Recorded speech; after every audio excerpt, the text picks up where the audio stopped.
ಅಲ್ಲ, ಡಿಪಾರ್ಟ್ಮೆಂಟಲ್ಲಿ ಇಂಥ ಘಟನೆಗಳಾದಾಗ ತತ್ಕ್ಷಣ ಅವರಿಗೆ ಕ್ರಮ ತಗೊಳ್ತಾರೆ. ಅದೇನಾದರೂ ಮೇಲ್ನೋಟಕ್ಕೆ ಕಂಡು ಬಂದರೆ ಇಮಿಡಿಯೇಟಾಗಿ ಸಸ್ಪೆಂಡ್ ಮಾಡಿ ಆಮೇಲೆ ಡಿಪಾರ್ಟ್ಮೆಂಟಲ್ಲಿ ಎನ್ಕ್ವೈರಿ ಆಗುತ್ತೆ. ಪ್ರೂವ್ ಆದಾಗ ಅದಕ್ಕೇನು ಕ್ರಮ ತಗೊಳ್ಬೇಕು, ನಮ್ಮಲ್ಲಿ ಆ ಕಮಿಟಿ ಇದೆ, ಅವರು ರೆಕಮೆಂಡ್ ಮಾಡ್ತಾರೆ ಇಂಥ ಪನಿಷ್ಮೆಂಟ್ ಕೊಡಬೇಕು, ಇನ್ಕ್ರಿಮೆಂಟ್ ನಿಲ್ಲಿಸಬೇಕು ಅಥವಾ ಅವರಿಗೆ ಡಿಸ್ಮಿಸ್ ಮಾಡಬೇಕು, ಡಿಪೆಂಡಿಂಗ್ ಆನ್ ದಿ ಕೇಸಸ್ ಅದು ಮಾಡ್ತಾರೆ. ಈ ಪ್ರಕರಣದಲ್ಲಿಯೂ ಕೂಡ ನಾನು ಕಮಿಷನರ್ ಅವ್ರಿಗೆ ಹೇಳಿದ್ದೇನೆ ಈಗಾಗಲೇ, ತತ್ಕ್ಷಣ ಅವರಿಗೆ ಎನ್ಕ್ವೈರಿ ಮಾಡಿ ಏನು ವಸ್ತುಸ್ಥಿತಿ ಏನಿದೆ ಅದನ್ನು ತಿಳಿಸ್ಬೇಕು, ಒಂದು ರಿಪೋರ್ಟ್ ಕೊಡಿ ಅಂತ ಕೇಳಿದ್ದೇನೆ. ಪದೇ ಪದೇ ಏನಿಲ್ಲ, ಇಲ್ಲೊಂದು ಕೇಸ್ ನಡೆಯುತ್ತೆ, ನಡೆದಾಗ ನಾವು ಕ್ರಮ ತಗೊಳ್ತೀವಲ್ಲ. ನಾನು ಪ್ರತಿ ಬಾರಿನೂ ಕೂಡ ನಾನು ನಮ್ಮ ಪೊಲೀಸ್ ಕಾನ್ಫರೆನ್ಸ್ಗಳಲ್ಲಿ ನಾನು ಹಿರಿಯ ಅಧಿಕಾರಿಗಳಿಗೆ ನಾನು ಅಡ್ರೆಸ್ ಮಾಡುವಾಗ, ಮೀಟಿಂಗ್ ಮಾಡುವಾಗ ನಾವು ರಿಯಲ್ ಎಸ್ಟೇಟ್ನಲ್ಲಿ ನೀವು ಯಾರೂ ಇನ್ವಾಲ್ವ್ ಆಗಕೂಡ್ದು ಅಂತ ಎಲ್ಲ ಹೇಳ್ತಾ ಇರ್ತೀವಿ. ಅಲ್ಲಿ ಯಾರೋ ಒಬ್ಬರು ಇಂಥ ಕೆಲಸ ಮಾಡಿಬಿಡ್ತಾರೆ, ಮಾಡಿದಾಗ ಅವ್ರ ಮೇಲೆ ಕ್ರಮ ತಗೊಳ್ತೀವಿ.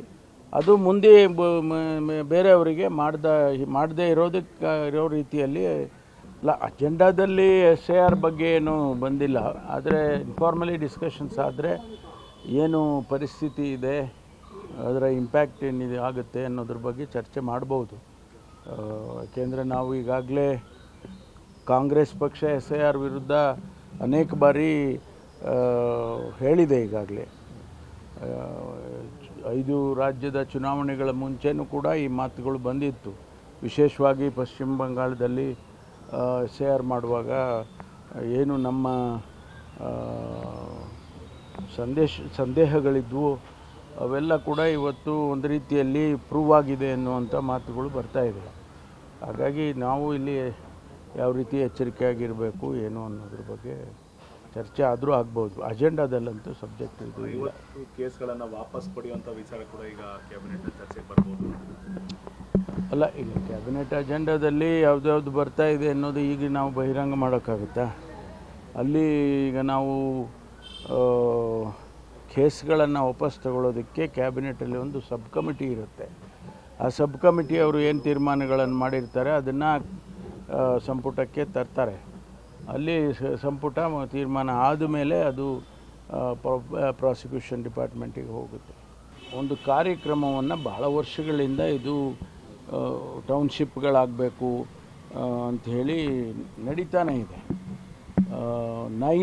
ನೈಸ್ ರಸ್ತೆ ಮಾಡುವಾಗ ಕೂಡ 3-4 ಟೌನ್ಶಿಪ್ಪನ್ನು ಇಲ್ಲಿಂದ ಮೈಸೂರುವರೆಗೂ ಮಾಡಬೇಕು ಅಂತೇಳಿ ಪ್ರಸ್ತಾವನೆ ಮಾಡಿದರು.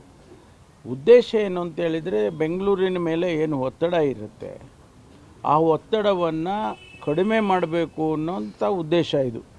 ಬಿಡದಿ ಟೌನ್ಶಿಪ್ಪು ಕೂಡ ಅದೇ ಅರ್ಥದಲ್ಲಿ ಮಾಡೋದಕ್ಕೆ ನಮ್ಮ ಮಾನ್ಯ ಉಪಮುಖ್ಯಮಂತ್ರಿಗಳು ಪ್ರಸ್ತಾವನೆಯನ್ನು ಕ್ಯಾಬಿನೆಟ್ಟಿಗೆ ತಗೊಂಡು ಬಂದಿದ್ದರು.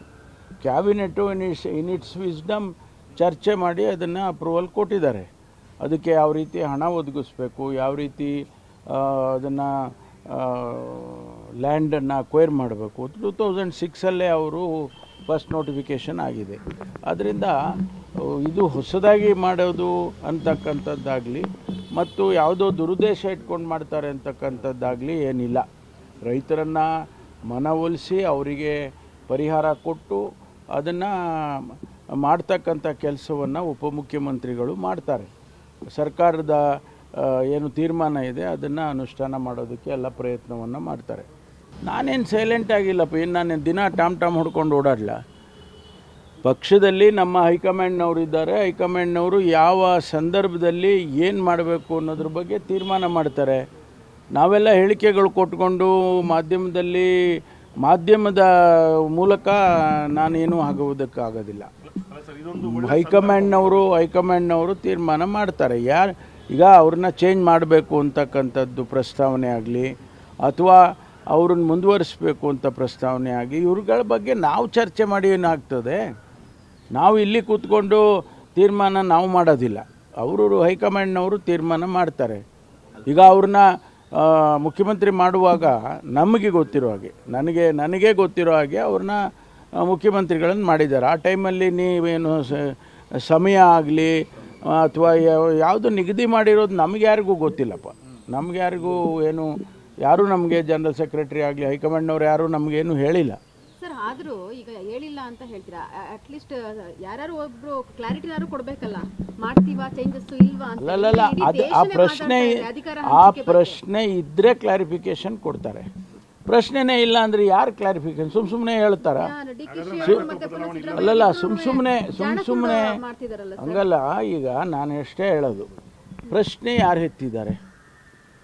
ಪ್ರಶ್ನೆ ಯಾರು ಹೇಳಿದ್ದಾರೆ ಹೇಳಿ? ಬದಲಾವಣೆ ಆಗಲಿ ಅಥವಾ ಇನ್ನೊಬ್ಬರನ್ನ ಮಾಡೋ ವಿಚಾರದಲ್ಲಾಗಲಿ ಯಾರು ಹೇಳಿದ್ದಾರೆ? ನೆನ್ನೆ ಉಪಮುಖ್ಯಮಂತ್ರಿಗಳು ಕೂಡ ಕ್ಲಾರಿಫೈ ಮಾಡಿದ್ದಾರೆ. ನಾನೇನು ಬದಲಾವಣೆ ಕೇಳಿಲ್ಲ ನಾನು ಯಾವತ್ತೂ ಅಂತ ಅವರು ಹೇಳಿದ್ದಾರೆ. ಆದ್ದರಿಂದ ಈ ಪ್ರಶ್ನೆ ಎಲ್ಲಿಂದ ಬಂದಿದೆ? ಯಾರು ಅದಕ್ಕೆ ಉತ್ತರ ಕೊಡೋದಕ್ಕೆ ಯಾರು ಈ ಪ್ರಶ್ನೆ ಹಾಕಿರೋರು ಯಾರು? ರಾಜಣ್ಣವ್ರ ವಿಚಾರ ಸರ್, ಪರಮೇಶ್ವರ್ ಮುಖ್ಯಮಂತ್ರಿ ಆಗಬೇಕು, ಈ ನಮ್ಮ ಜಿಲ್ಲೆ, ನನಗೆ ಸ್ನೇಹಿತ, ನಾವೆಲ್ಲ ಒಟ್ಟಿಗೆ ನಾವು ಓದ್ದವರು, ಸ್ವಾಭಾವಿಕವಾಗಿ ಅಭಿಮಾನ ಇರುತ್ತೆ. ತುಮಕೂರಿಗೆ ಒಂದು ಅವಕಾಶ ಇದ್ದರೆ ಕೊಡಿ ಅಂತ ಹೇಳಿದ್ದಾರೆ. ಅದರಲ್ಲಿ ಏನು ತಪ್ಪು ಏನು ಕಾಣಿಸ್ತಿಲ್ಲ ನನಗೆ. ಸರಿ, ತುಮಕೂರನ್ನ ಬೆಂಗಳೂರಿಗೆ ಸೇರಿಸಬೇಕು ಅನ್ನೋ ಒಂದು ವಿಚಾರ ಕೂಡ ಪ್ರಸ್ತಾಪ ಆಗಿದೆ. ಸೇರಿಸೋದಲ್ರಿ, ಇದು ಸರಿಯಾಗಿ ಅರ್ಥೈಸ್ಕೋಬೇಕು ಇದನ್ನು. ನಾವು ತುಮಕೂರನ್ನು ಜಿಲ್ಲೆ ಹೆಸರು ಬದಲಾವಣೆ ಮಾಡೋಕ್ಕಾಗತ್ತಾ? ತುಮಕೂರನ್ನು ಅದಕ್ಕೆ ಒಂದು ಇತಿಹಾಸ ಇದೆ, ಅದಕ್ಕೆ ಒಂದು ಅಸ್ಮಿತೆ ಇದೆ. ಅದನ್ನು ನಾವು ಬದಲಾವಣೆ ಮಾಡೋಕ್ಕೆ ಹೋಗ್ತೀವ? ತುಮಕೂರು ಇತಿಹಾಸ ಬದಲಾವಣೆ ಮಾಡೋಕ್ಕೆ ನನ್ನಂಥವನು ಮಾಡೋಕ್ಕಾಗುತ್ತಾ? ಅದು ಏನಂದರೆ ಅಭಿವೃದ್ಧಿ ದೃಷ್ಟಿಯಿಂದ ಒಂದು ಕಾನ್ಸೆಪ್ಟನ್ನು ನಾವು ಅಂದ್ಕೊಂಡು ಬೆಂಗಳೂರಿಗೆ ಹತ್ತಿರ ಇರೋದರಿಂದ ಬೆಂಗಳೂರು ಅದ್ರ ಹೆಸರನ್ನು ಜೋಡಿಸಿದರೆ ನಮಗೆ ಇನ್ವೆಸ್ಟ್ಮೆಂಟು ಮತ್ತೊಂದು ಆಗುತ್ತೆ ಅನ್ನೋ ಉದ್ದೇಶ ಬಿಟ್ಟರೆ ಬೇರೆ ಏನಿಲ್ಲ. How can I change the name of Tumakuru? ಸುಮ್ಮನೆ ಅದನ್ನು ಇವರು ಭಾರತೀಯ ಜನತಾ ಪಾರ್ಟಿ ಅವ್ರಿಗೆ ಅರ್ಥನೇ ಆಗೋದಿಲ್ಲ. ನಮ್ಮದೆಲ್ಲ ನಮ್ಮ ಕಾನ್ಸೆಪ್ಟ್ಗಳೇ ಅರ್ಥ ಆಗಲ್ಲ ಅವ್ರಿಗೆ. ನಾವು ಅದನ್ನು ಹೇಳೇ ಇಲ್ವಲ್ಲ ಎಲ್ಲೂ. ನನ್ನ ತುಮಕೂರು ನನಗೂ ಅಷ್ಟೇ ಸೆಂಟಿಮೆಂಟಲ್, ಬರೀ ಅವರಿಗೆ ಅಲ್ಲ. ನಾನು ಹುಟ್ಟಿ ಬೆಳೆದಿದ್ದಲ್ಲಿ ನಮಗೆ ಸೆಂಟಿಮೆಂಟಲ್ ಇಲ್ವಾ? ಅದರಿಂದ ಅದು ಆ ರೀತಿ ಅರ್ಥ ಇಸ್ಕೊಳ್ಳೋದು ಸರಿ ಇಲ್ಲ. ನಾನು ನಿನ್ನೆನೂ ಕೂಡ ಕ್ಲಾರಿಫಿಕೇಷನ್ ಕೊಟ್ಟಿದ್ದೀನಿ. ನೋಡಿ, ತುಮಕೂರನ್ನು ಯಾವುದೇ ಕಾರಣಕ್ಕೂ ತುಮಕೂರು ಹೆಸರು ಬದಲಾವಣೆ ಆಗಲ್ಲ, ತುಮಕೂರು ವಿಸ್ತರಣಾ ಬದಲಾವಣೆ ಆಗಲ್ಲ, ತುಮಕೂರು ಅಡ್ಮಿನಿಸ್ಟ್ರೇಟಿವ್ಲಿ ಕೂಡ ಬದಲಾವಣೆ ಆಗೋದಿಲ್ಲ. ಒಂದು ಬೆಂಗಳೂರಿಗೆ ಹತ್ತಿರ ಇರೋದ್ರಿಂದ ಬೇರೆ ಬೇರೆ ರಾಜ್ಯದಲ್ಲೆಲ್ಲ, ಈಗ ಡೆಲ್ಲಿನಲ್ಲಿ ಮಾಡಿದ್ದಾರೆ, ನೋಯ್ಡಾ ಅವನ್ನೆಲ್ಲ ಸೇರಿಸ್ಕೊಂಡು. Noida is part of Delhi. Noida identity ತೆಗ್ದಿಲ್ಲ ಅವರು.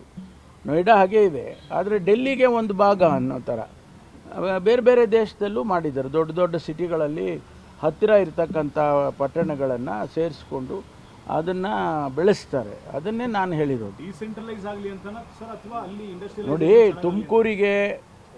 ತುಮಕೂರನ್ನು ಬೆಳೆಸಬಾರ್ದಾ? ಹಾಗೆ ಇರಬೇಕಾ? ನಾವು ಹಂಗೆ ಹಿಂದೆ ಬಿದ್ದು ಹೋಗ್ಬೇಕಾ? ಇಷ್ಟು ಹತ್ತಿರ ಬೆಂಗಳೂರಿಗಿರೋರು ಈಗ 20,000 ಎಕರೆಯಲ್ಲಿ ಇಂಡಸ್ಟ್ರಿಯಲ್ ಹಬ್ಬು ಮಾಡಿದ್ದಾರೆ.